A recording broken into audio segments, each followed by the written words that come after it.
All right, boys. FPL Live is a go. Welcome to Game Week 14's show, everybody.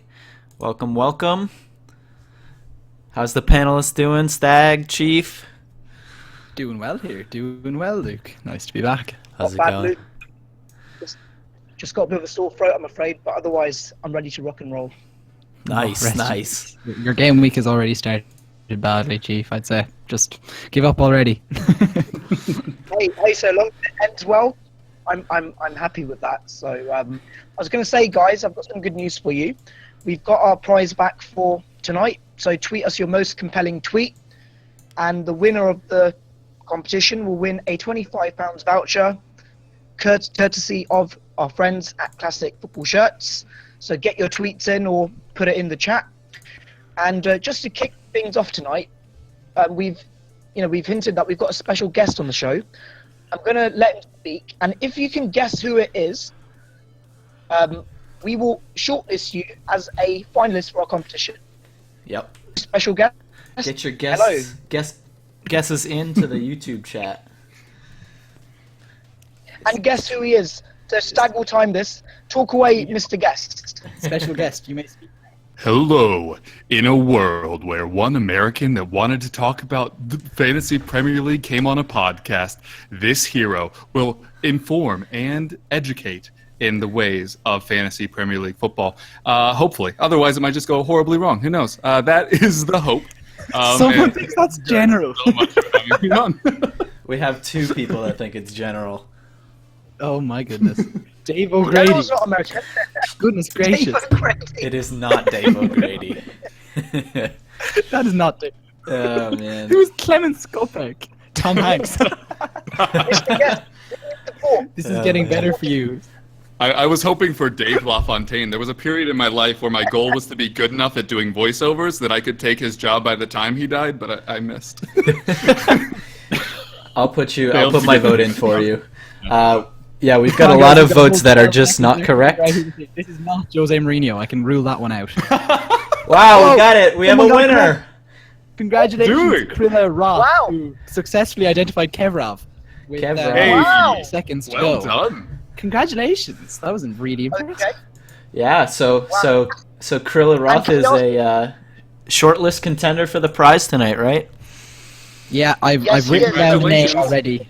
Yeah, congratulations so to there him you for go. guessing and me for apparently somehow mattering enough to be identifiable. But Nice. you are indeed our first guest on the podcast, so, you're something. Hey. I Brilliant. took a bow, but this is audio, so. Awesome. Great. So welcome to the show, Kev. We're happy to have you. Good to have another American on board with the show tonight. Yeah, very, very happy to be here and honored to be the first guest. Awesome. Right. Let's jump into the questions. Let's go. Yeah, let's do it. Has someone got one? I've got one. All right, I've got one. It's a Great. pretty simple one. It comes from Navjot Hora on Twitter, and he says, Captain Kane or Sanchez? Question mark. Ooh. Would I take the lead here and try and put you off captaining Sanchez for another week? Yeah, I mean, No. it failed out massively last week. I was actually a little salty. At you.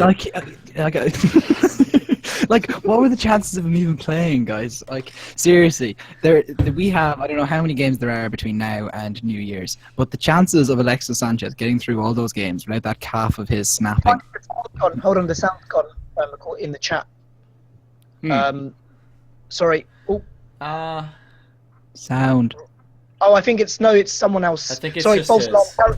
Yeah. Right, carry on. Yep. Sorry. Carry on. Yeah, like the chances of him getting through without injury, I'm not believing in it. But you guys actually own Sanchez, so you can actually captain him. I'm just a sad man at the side who really isn't getting any points at the moment. Yeah. So I think the theory was last week that he wasn't gonna start, just out of being tired from playing so many games. But he got to rest this midweek, so he should be good to go. That rest midweek was very promising. That match I was terrified about seeing, but then seeing both Charlie Austin and Alexis rested restored my faith at least a little bit in FPL humanity. Yeah, it was good. Southampton has pretty much rotated their whole squad all throughout Europa League. So, yeah, Austin's been fresh for the league. Been incredible. Southampton have been incredible in terms of the way they've been rotating, and they've been winning their games. Well, okay, not so much in Europe. They've kind of made a mess of that sometimes, but they've done really well to keep a fairly fresh squad right the way through to now. I think a lot of the other teams that are around them in the league are going to start falling away in this intense period. Yeah, they've got a deep squad. They have a lot of positions that they can fill. And Josh Sims last week, he looked really, really good. So he's just another one that you can throw in there. Yeah, the two knockarounds that he had on that one run before he placed a horrendous ball that was intended for Austin, but that whole move was terrific. Yeah. So yeah, wait, he looked which really one are you good. going for, Kane or Austin or Sanchez? Chief, what are you going for? Do you own either of them? Was it Kane or Sanchez? Is that right? Yes. That's the guys. Yeah. Well, I own both, and actually took a hit to get Kane in, and he's going to be my captain. And I'm certain he's going to go goal crazy in the next 3 of his 4 games. Yeah. Look, guys, he's home to Swansea, and then after that, he's got Man United, but we can ignore that. Then he's got, home to Hull and home to Burnley. Now, I know that our friend Kevin is a diehard Spurs fan. Am I right in my selection, taking a hit and making him captain? Or I think you are. I am horrendously biased, as you pointed out. But yeah, I'd probably go Kane. I don't actually own him, and I do own Sanchez, which, whoops. But, the matchups for Kane are absolutely spectacular. This was around when he really started scoring his goals last season, obviously the Golden Boot winner there. And I agree. The Alexis injury concern is always looming. If you look at Arsenal statistics, Walcott, it's 1 and 2, the two of them kind of throughout all the attacking metrics. So I'd argue that of the two, Walcott is the better owned than Sanchez, and therefore that would kind of hurt his captain options as well. Kane versus Swansea, who just conceded 4 to Crystal Palace, although, and I am loath to admit, Crystal Palace actually have a better attack this season than Tottenham do, statistically speaking. But you gotta imagine Kane's going to punish them at the back there. Revenge game for Kyle Naughton notwithstanding. I think Tottenham are going to put past a few goals. But I will say a lot of my pro-Kane hype this week came from what I thought was going to be the return of Eric Lamela, only for us to find out he's had yet another setback with his hip injury. There are concerns with Tottenham's attack. I'd also, just while we've mentioned Theo Walcott there in passing, I think it's important that since the Walcott baby has been a theme in the podcast for the past few weeks, I think it's important that we actually congratulate the Walcott family on the birth of their second son, whose name the Daily Star reliably informs me is Arlo. So, Interesting. Congratulations there to the middle name Walcott Arson. family. Can I just put a point to Kevin, guys? So a lot of people who are reluctant to buy Kane, they're saying, he's not 100% fit. and maybe we should give him some time. I don't think that's true. Look, he had a lengthy layoff, a few weeks back. He came back with scoring 2 goals in 2 games. He's gained some match fitness. Surely he's 100% fit now. What do you think, Kevin?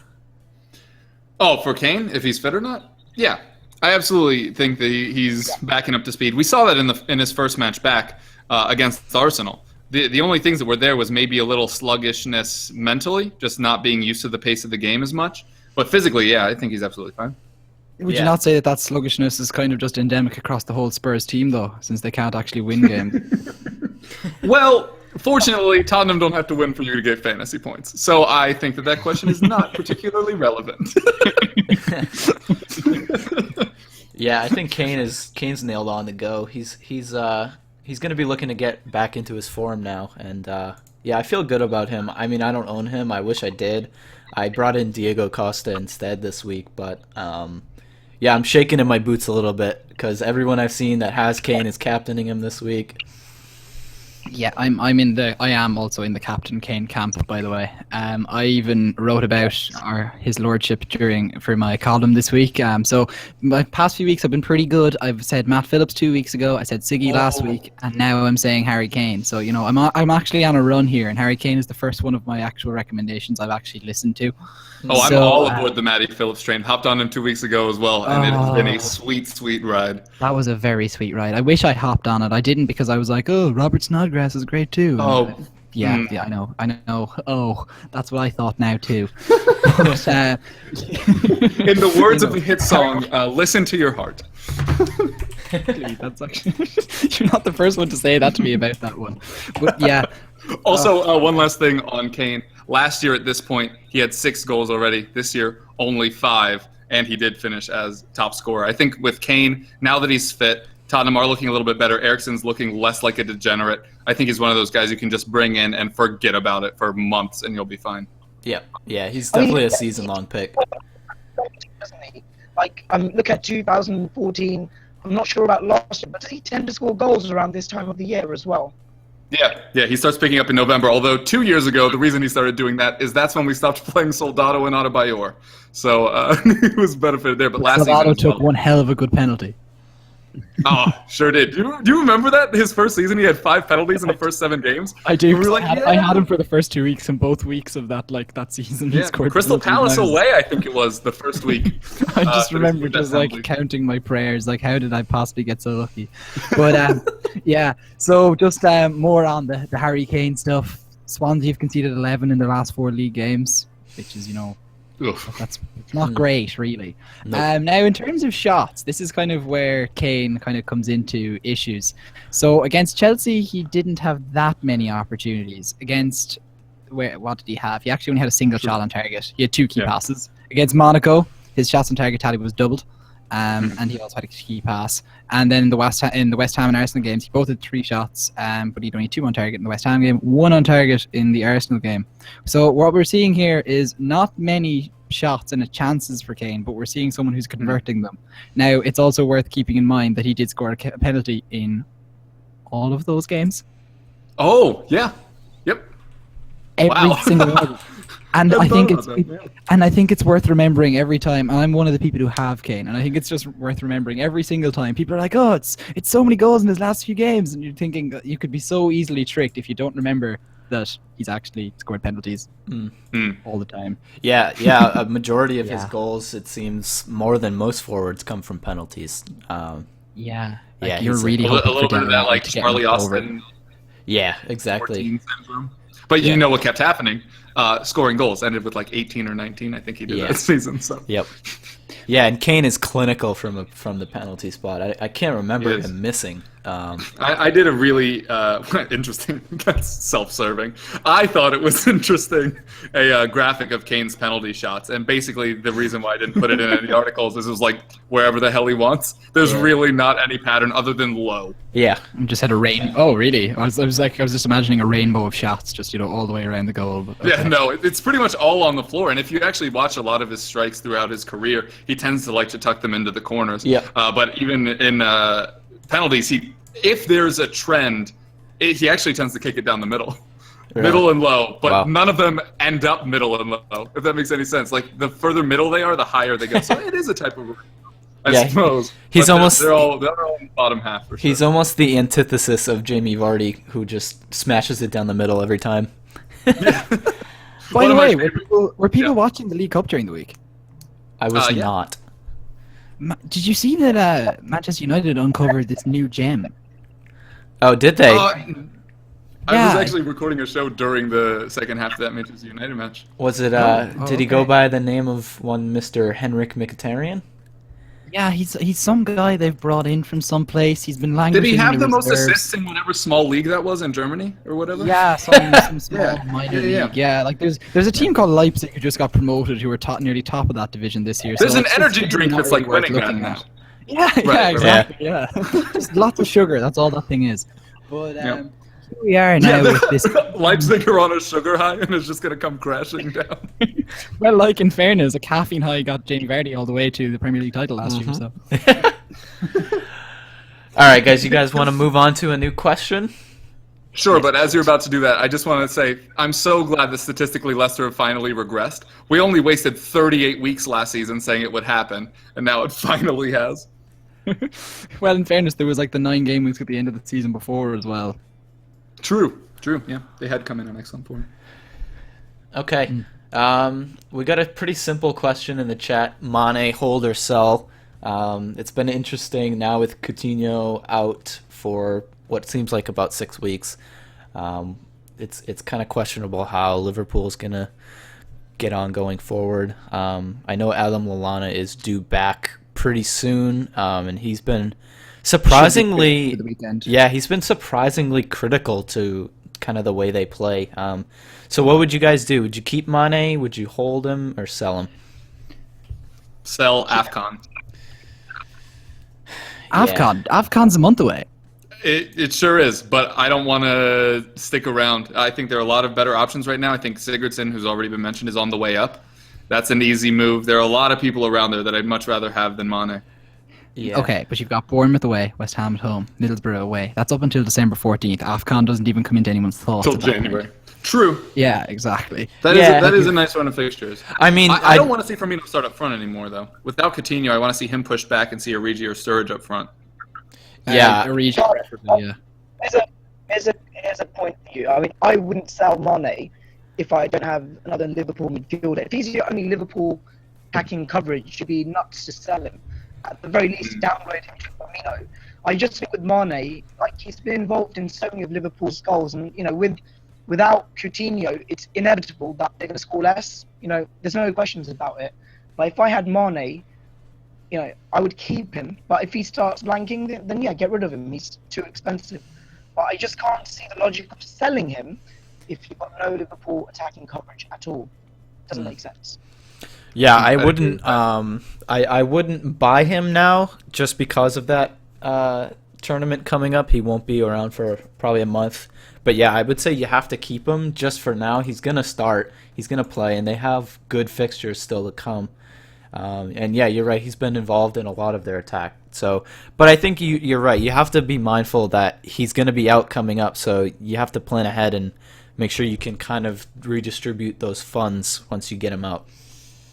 Yeah, like I think with me, he currently sits in my team with Firmino as well in midfield. And I'm kind of wondering, right, I'm going to give him another week, obviously, because I only brought him in last week. What I thought was going to be a destruction of Sunderland, which more turned into a week per past Sunderland.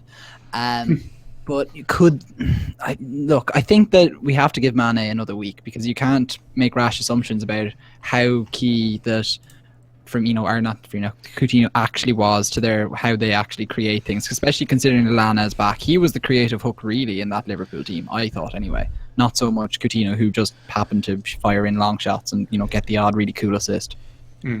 Yeah, I mean Coutinho is class on the ball, so when eventually that midfield gets the ball up to him, he's clinical with it. But yeah, you're right. I mean, he's not as involved as say Lallana is in building the attack and getting forward.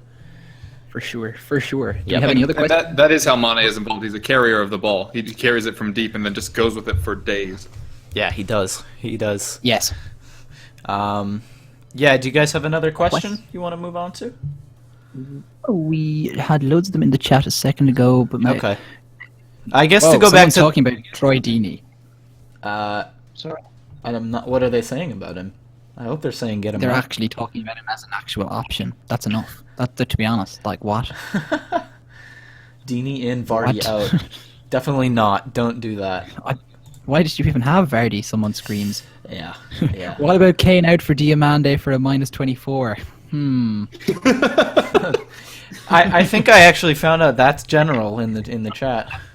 Oh, Yeah, Jamie Lockweir. Can I put something to you guys right now, actually? It's something that was alluded to on my timeline this morning, and it's to do with West Ham, to do with their attacking situation. Now, they've been fairly naff on the attacking side from the striker's point of view, but Andre Ayew, he's back. So, from game week 16 to game week 19, they've got Burnley at home, Hull City at home, Swansea away, Leicester away. Is it worth buying Andre Ayew if he scores in the next 2 games? Or is it too early? Sorry, Chief, your mic cut out a little bit, but I heard what you said. I'm pretty sure people heard you said. yeah. So basically, the crux of the question, just to Yeah. translate from robot, if anyone didn't quite understand, is basically that West Ham have been pretty naff in attack, but Andre Ayew is coming back. So if Ayew scores this weekend, is he an actual option? Considering he's an out-of-position midfielder at 7.1 million, who actually scored goals from midfield at Swansea last year. Kev, do you wanna take this first? Not particularly, but Okay. I will. No, it's just Andre Ayew. It hasn't because he was in 2 weeks ago and then didn't start last week, if memory serves. That's right. So that's already kind of a question mark. My big surprise is that Faguli has really done nothing. I thought that was a very good signing. I know he had been kind of hot and cold at Valencia, but thought this was kind of a move that would really suit him. The big question about Andre Ayew is where they're going to play him, because remember, this is the signing they got when West Ham every day during the summer were like, we're going to sign a big name striker, and then they kept not, and then they signed Ayew, and they're like, well, he can play up front, kind of. Hey! They signed Simone Zaza. Let's remember that. They did end up signing someone. A man who is weak in that he struggles to hit the back of the net, but can hit the linesman from a shot. Him and Luis Karius share that trait. Oh boy! Oh Linesman, boy! he hits the crowd behind the goal. He's incredible. That was pretty impressive. But with Ayew, I don't think one goal is going to convince me. I think I'm going to need to see it a lot more. If he plays up front, If that goal comes against That'll be Arsenal next interesting. weekend, though. I mean, I'm not saying I'm not going to celebrate. I just might not immediately add him to my team. Yeah. What's his value in FPL? He's right around like the 7.5 million. 7.1. 7.1. So I mean, yeah, he's cheap, but I got to be honest. I've had him in my Play Toggle mini league for a few As do weeks, and I picked him up because I saw he's coming back. He was great last year, so I was like, oh, this could be a cheeky little pickup. But yeah, he's done absolutely nothing in my team, and I picked up him and Cresswell and was like, yes, and I'm Yeah. like, oh, whoops. yeah, it hasn't worked out. So yeah, I'm in the same boat. I would need to see quite a bit more attacking output from him before I even consider, especially with like guys like Sigurdsson, Eriksson, kind of showing a little bit more form last week. Eric, he scored a wonder goal. Like, he scored a low probability shot. I don't know why people... True, but the stats are all in his favor. He Yeah. was the player with the most shots on target without a goal. That's going to return to the mean sooner rather than later, you'd have to assume. Yeah. Although, to your point of doubting him, I do watch him every week, and he has looked garbage. So, Yeah, to a certain point, I you have watched to, a fair bit of Tottenham this year as well, so I was... in my Yeah, head, you I do was- have to balance eye test with the stats. And he Yeah. has not looked great, but I think the return of Kane has helped a lot. Yeah, I So, think well, he'll probably. I brought him in this week, and I'm hoping he comes good, but we'll see. So, have we any other questions coming straight in, or can I go to a pressing topic? Quick question, Butland. Butland? Yes. Chief, Is it time your to- mic is terrible right now. We're having I trouble. think hearing you. he's saying Butland. Are you saying Butland? Just say yes or no. Use Morse code. Yeah, I'm pretty sure he was saying Butland. I didn't hear much more than yeah, that. sorry guys.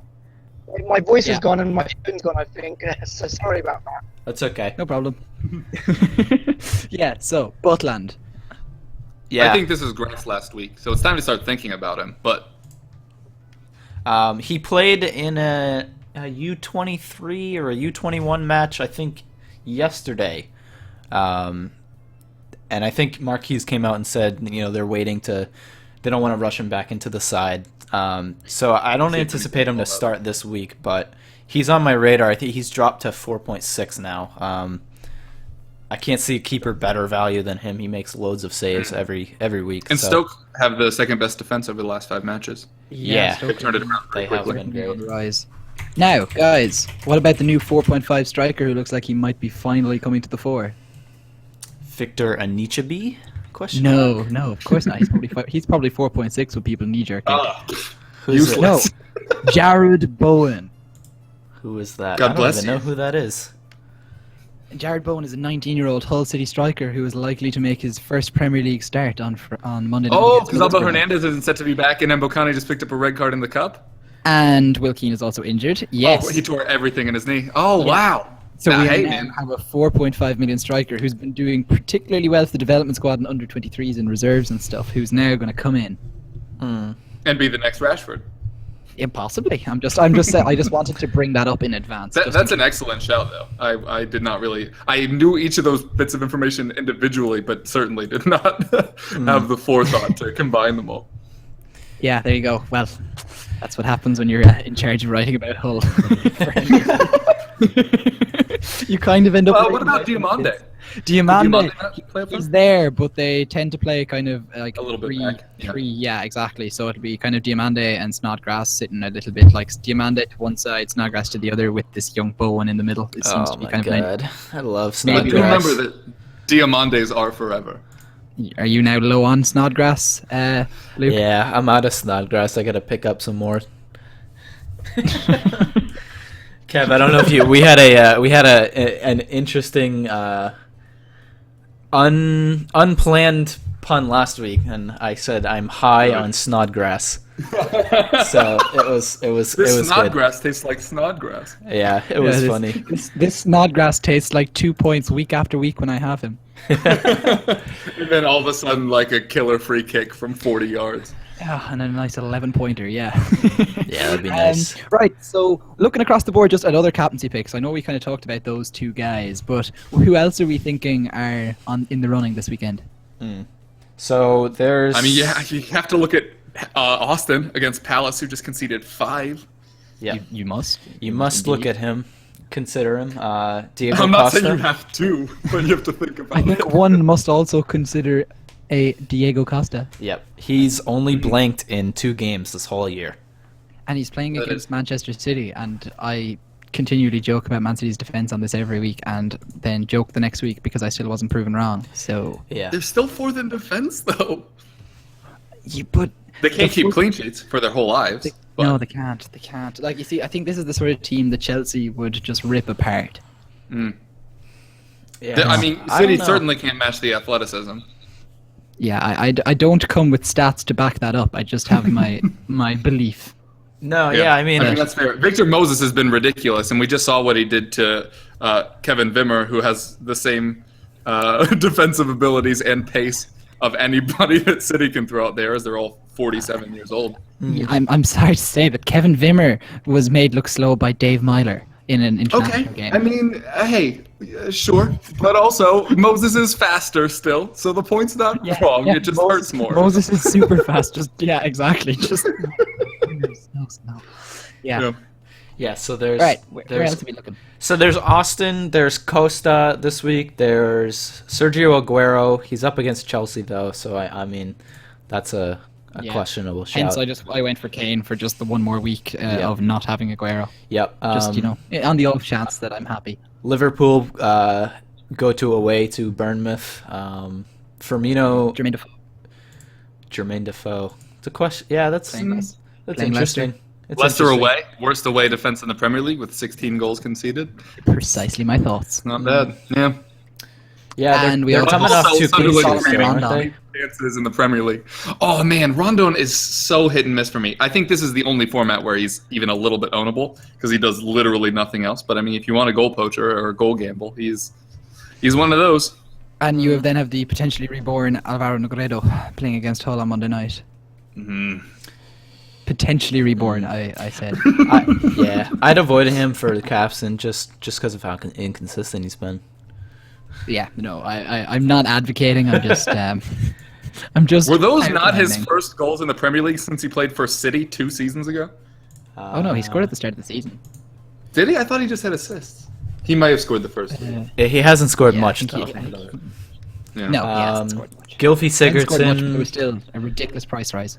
Gylfi plays Tottenham this week. I'd probably avoid him. Gylfi revenge game Sigurdsson. Tottenham only 1 clean sheet in the last 5. Yeah. That's a hit or miss. I don't know. I could go either way with that. So Can I was- confirm remember I- Negredo did score week 1 and then not until last week. Thank you. So FPL Live, we have a stat from Jeremy Kilno. That's Jeremy with a G. Arsenal and Middlesbrough had the fewest shots on target in November, at just 6. Are you serious? Wow. And then you people tell me that I should be getting, and that came from Squawka, by the way. You people then be telling me that I should be then getting Alexis Sanchez into my team. Like, guys. Whoa. James Parter coming in with another stat that is just I literally said to get fallen into my Walcott hands. instead of Sanchez.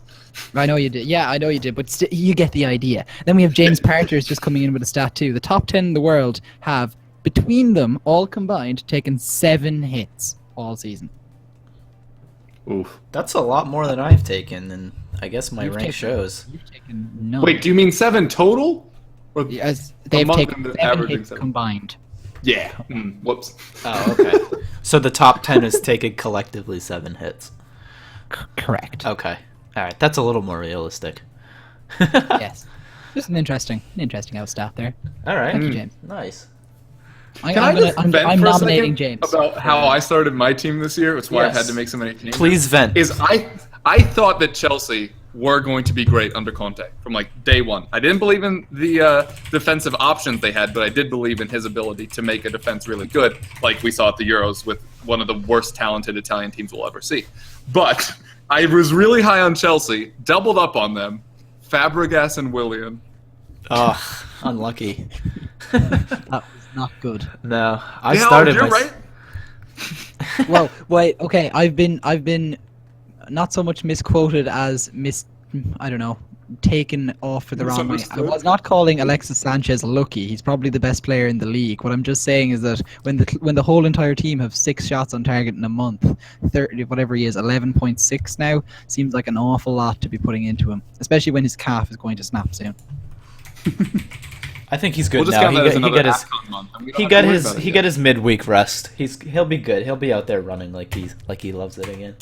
It just can't continue. It's so unsustainable. Oh, don't worry. He won't score for 3 weeks, and then I'll score 3 that week, and then we'll all think that he's scoring 1 per game. Yeah, there you go. I have to admit, yeah, I watched the game, and although he scored 2 goals, he was fairly lucky in the way that he scored them. I mean, especially the second goal was just a simple cutback from Giroud. But I mean, right place, right time. You gotta give him credit. So What was Also, as Wenger's much as quote I- about him? That when you think he's dead, he suddenly is not dead. yeah, Something like that. Well, with That's what I that, and what I was joking about, and then just looked it up, he's only scored in consecutive games once this season. Nothing, goal, nothing, goal, nothing, 2 goals, nothing, 2 goals. wow, That's a good rap. that's a good one. That's binary rap. 1 0 0 0 0 1. But what do you guys think about Sanchez? I mean, I've had him in my team, I think, from pretty much the start of the season, and their fixtures, they just continue to get better and better all the way until around the end of January. Yeah, oh yeah, it's a really, really nice setup for them. I think it's 3 top 10 defenses they face before February. It's a real nice run that they have here. Like, Oh, they're in a realis- row? Everton, Yeah. City, West Brom? Yeah. Yeah. Interesting. But And then realistically, their run after that is nice. to have your Arsenal coverage, whether that is Alexis or whether that is someone else. You definitely need to have them. I don't think Ozil is the way to go so long as they're not playing a striker, Why is he not creating? Does anybody know? because there's I no don't- striker. There's no Okay. Giroud. That's the problem. Yeah, I mean, Coutinho's managed it with Firmino up front. Yeah, but think- Firmino's not the same physical player as Giroud. I mean, Giroud scored a lot of goals last season. People, he goes under the radar, but yeah. True, but he did score 3 in the last match. So the people that were like, "Oh, he scored 15. He's so great." It was like, okay. Yeah, He scored 3 when he was my captain in the last match, I'll have you know. Against Villa, I mean, that was probably a good pick, though. Yeah, thank you. Yeah, I think, but a majority Also, of those. you were betting with fate that Arsenal would outscore Tottenham and somehow picked them to second. So that was a double wise call. Yeah, exactly. There you go. We have But like Giroud has actually done well even in the small amount he has played this season. Like you're talking about under the radar goals. He has 3 and we could easily forget that he's even existed so far this year. yeah, he's been brilliant. You got to give him credit. I mean, he's been. But yeah, that's what I'm getting at though with the Ozil thing is that I don't think. And okay, I'm willing to be corrected. I don't watch enough Arsenal to be fully sure on this, but I think that Ozil is more suited to setting up with high, kind of more direct balls towards a physical striker, as opposed to the kind of through balls that someone like Sanchez or Walcott necessitate coming from deep. Would I be correct in that assumption? Yeah, I think I would agree with that. I think that's a very good He's characterization. better at picking apart a stacked defense than one in transition for whatever reason. Yep. Fantastically put. There you go. Yep. Yeah.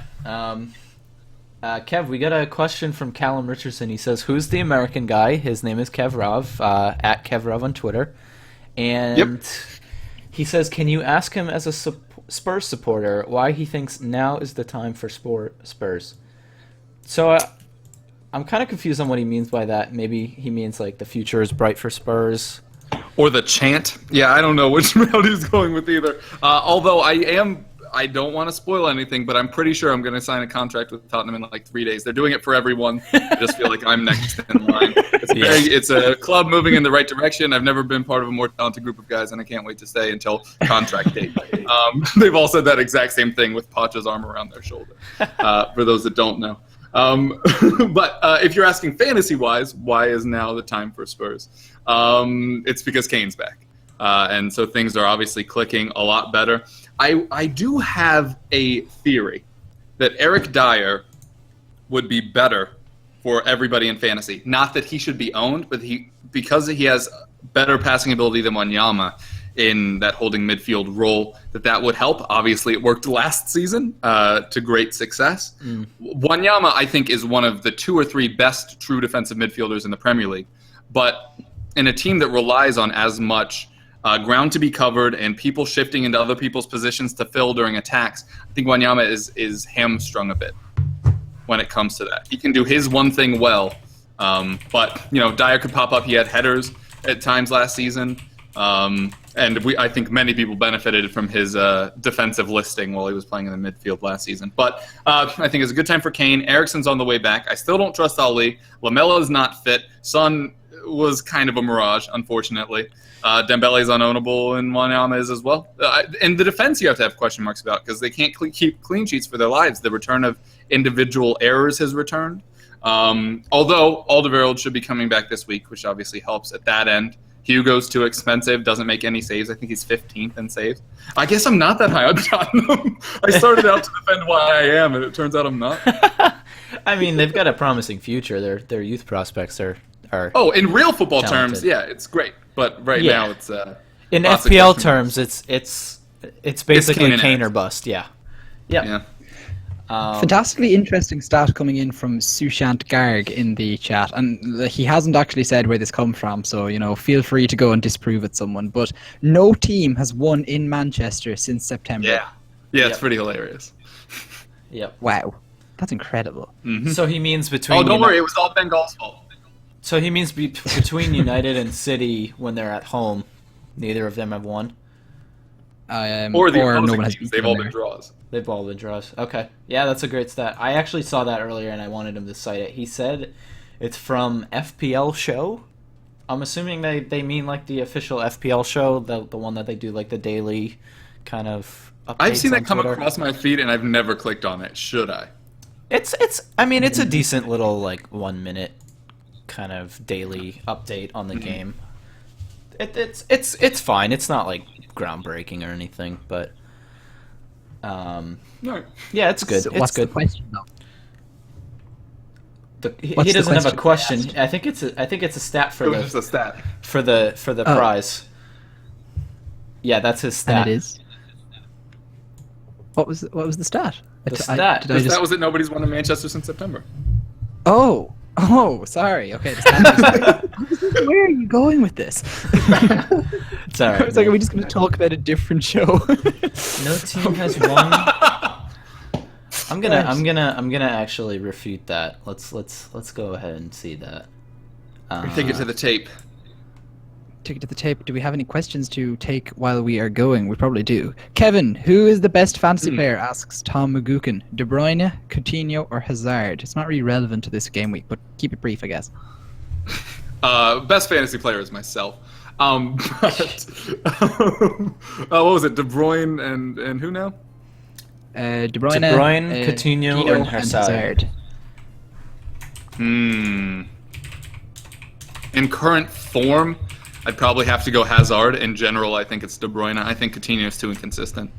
Although he did look so good at the beginning of the year, but now we have this break, and if he isn't on form by the time he comes back, you'd be like, oh, it's because he's coming back.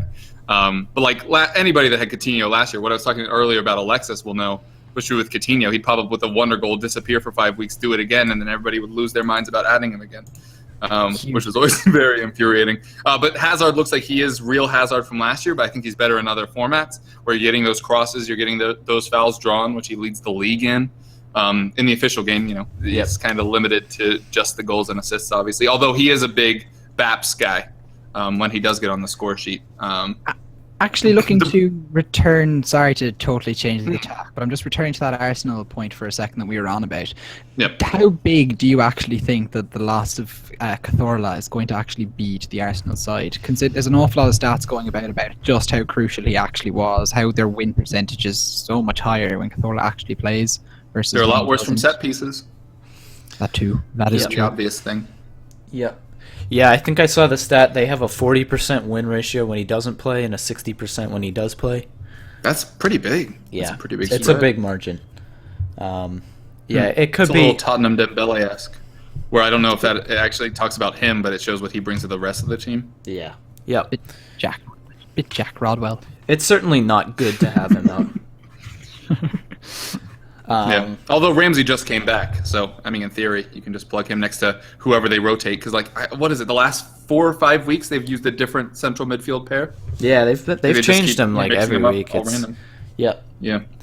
The last victory in Manchester, by the way, Wee Joe's big boot has gone and actually figured it out for us. The Manchester stat is true. The last victory there was United when they beat Leicester on the 24th of September. Wow. There you go. Yep. All right. There you go. Good stat. Oh, Leicester away didn't win? Are you sure? Gasp, shock. Remember the 4-1? Yeah. Yeah, no, just because Leicester have been yeah. awful away from home this year. I realized as soon as I said it, I was so like, bad. I've just walked out. Yeah. All right. Yep. All right. So you guys want to? Do you guys want to talk about your teams this week and kind of your transfers? I was going to go with this too. Kevrov, do you want to start us off on that? Yeah. So just Sure. Just go. Okay, I will. Fine. I, in a surprise double move, have brought in Leroy Fair against my beloved Tottenham. Let me tell you why. First of all, he was probably my best preseason call. I got him in the Target Experts League that I'm in, and thought that he would do very well now that Ki Soo-young is apparently just not a thing. The 4-3-3 that they play now is very beneficial for him. He gets forward all the time. It's not a Capu situation where it's just strange that he's getting forward all the time. I think Fair can actually sustain it to relevant success. He gets in excellent positions constantly. And just because he's against Tottenham does not make it a bad pickup, A, because his price is about to start rising, and B, because, as I mentioned, Tottenham have just 1 clean sheet in their last 5 matches. Swansea, on the other hand, have scored in 4 of their last 5. So on paper, it looks maybe a little questionable, but the other side, maybe not. And I'm about to get stoned here for my next thing. not the high kind, the martyrdom kind. Because as much as I was just saying people should bring in Walcott instead of Sanchez this week, I panicked on Sunday and made a double swap, brought in Fer and Sanchez for Özil. And it was really that I wanted Özil out more. I was like, I should keep an Arsenal person. But then obviously the stats work throughout the week really pointed at Walcott. So I feel a little foolish already, but I had such a bad start to the season based on my double whiff of Chelsea, while my overall call that they'd be good was correct. My individual calls bombed so horribly that I felt like I've been on the back foot this whole season, so I've had to make a lot more snap judgment decisions, which weirdly is not the best way to get better. So anyway, yeah, I brought in Alexis and Fer this week and shifted out Özil and Pereira. I thought Pereira was going to take the Premier League by storm. I loved every time I saw him when he was over at Juve. Obviously had his fair share of injury issues. But I thought he was exactly what that Watford team needed. I thought success would be amazing on the wing. Amrabat brings what he brings, crosses and little else. But I thought Pereira as a creative outlet through the middle was just going to be terrific. And the first 2 or 3 matches, he clearly looked the best player on the pitch, and then it just basically stopped doing that. He had a great goal. Was that last week? 2 weeks ago? Pereira's goal? Can't remember. Pereira had that curler, and I was like, no, I can't play this roller coaster anymore. I still think Pereira is a very good footballer, just for fantasy, not as great as I would have liked. And, we all know Watford we had talked about Leicester regressing. I mean, Watford's attack, holy crap. Yeah, they may have taken the biggest tank in the last few weeks of any team I've seen. Yeah, it's been shocking. So, you want to go next? No, I was just going to comment on his move. I mean, I have Sanchez. I've had him for a while. I think it's a really good feeling to have him in your team, especially coming off of a brace. And even though Walcott scored, he scored last week, right? With the header? Yeah. So, I mean, the stats, like you said, are comparable, but I don't know. There's just something about Sanchez. There is the guarantee factor. Walcott has burned so many people before. He's so hit and miss. Yeah. With Sanchez, you can just be like, ride or die. That's why Alexis Sanchez take. I do agree with you. There is looking at the midfield now, seeing Hazard, Firmino, and Sanchez is nicer than before when it was Özil. So in the emotional context, I do feel better about it for sure. Yeah, man, those are good moves. And are you leaning towards Sanchez captain this week? You have someone else? Yeah, it's between Sanchez and Austin, and Southampton just don't create enough chances for me to be super confident in that, although I'm absolutely certain he scores one. The question is, will he score a second? I'm half and half on that. Yep, yeah, that's exactly where I'm at. I guess I'll just go into my team now. So last week we had Coutinho got injured, so his price, I believe, dropped 0.3 this week, the max it can drop. So I knew it was going to drop fast. He was about 50% owned, so I managed to ship him and Lukaku out this week, who both dropped, and I brought in Diego Costa and Christian Eriksen. I was debating Harry Kane and Pedro, but ultimately Eriksen did have the most shots on target that game. And Diego Costa, the stat I keep going back to, he hasn't blanked in he's only blanked in 2 games this whole season. And everything that Chelsea do is run through him. And it doesn't look like he's going to pick up that yellow card anytime soon. So it's just, I mean, I don't really know what's going on with him. It's almost like Conte's just completely transformed his mentality on the field, and he just... If Conte can calm you down, that's quite a statement, because Conte is a pretty outgoing guy. yeah, it's I don't know what's going on with him there, but he's working magic. And so, I finally have Costa. I've got some Chelsea cover. I have Eriksen. I feel good with, having him for cover as well. He's on free kicks. He's, I believe, on corners as well. So he should be involved. He had some good attacking stats. So that's kind of where I'm leaning. I've got my captain armband on Sanchez this week. Vice captain Austin. I'm probably just going to keep it on Sanchez, and I feel good about my team right now. So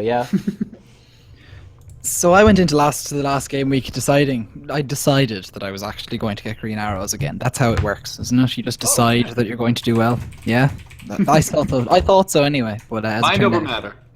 Yeah, mind over matter. As it turns out, that was not the case. So I was inspired, and I decided that one man who badly needed to be shipped from my team was one Sergio Aguero, and the other who also needed to be shipped because Arsenal were looking so bad, and he was distracted. He just had his second child, so I shipped both Walcott and Kun last week, and in place of them brought in Mané and Costa. So I brought in 2 assisters. Bro. I know, yeah, I got rid of 3 goals, and I would have needed those 3 goals oh so badly. So yeah, bro is right. So this week, to try and return to some bit of joy, I don't think I'll actually get it this weekend, but we'll try. I decided to bring in Cedric I didn't actually really want to get rid of Koscielny, but I did to get the money together so I can afford to go for Sanchez or someone pretty soon. So I dumped Koscielny for Cedric, and I dumped who did I dump for Kane? Kun. No. Lukaku. Aguero. Lukaku. That's who I got rid of. Yeah. Lukaku. So I've now got, when that was for a hit, again, another hit. So what we're looking at now is Kane captain going to this game week with Costa and Austin up front. Across the midfield, Hazard, Firmino, Snodgrass, Mane, and in defence, Cedric and Holebas if he plays, and I think Williams, is that who I'm looking at? Probably Williams. Yeah, Williams. And then in goals, Hugo Lloris, who I actually do own against all odds, but I'll probably dump him when I get my January wildcard. But until then, I'll just persist. Yeah, me and you own Lloris as well. And I just want to go back to a quick point we had in the chat. I saw from Ben Dinnery on Twitter, Butland actually pulled out of the U23 starting lineup tonight that he was supposed to play. So it's looking like he might have another setback or something. So if that's true, get Grant in this week against Burnley, the worst away attack in the Premier League with just 1 goal scored. Captain option. Yeah. Yeah. Have you ever actually captained a goalkeeper? Anybody? No, God, no.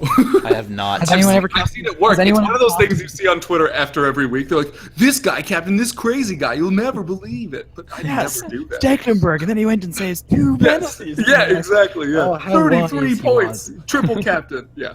Has anyone ever captained a defender? Yeah. Last year was a great year for that. Defenders were the most valuable position last year in FPL.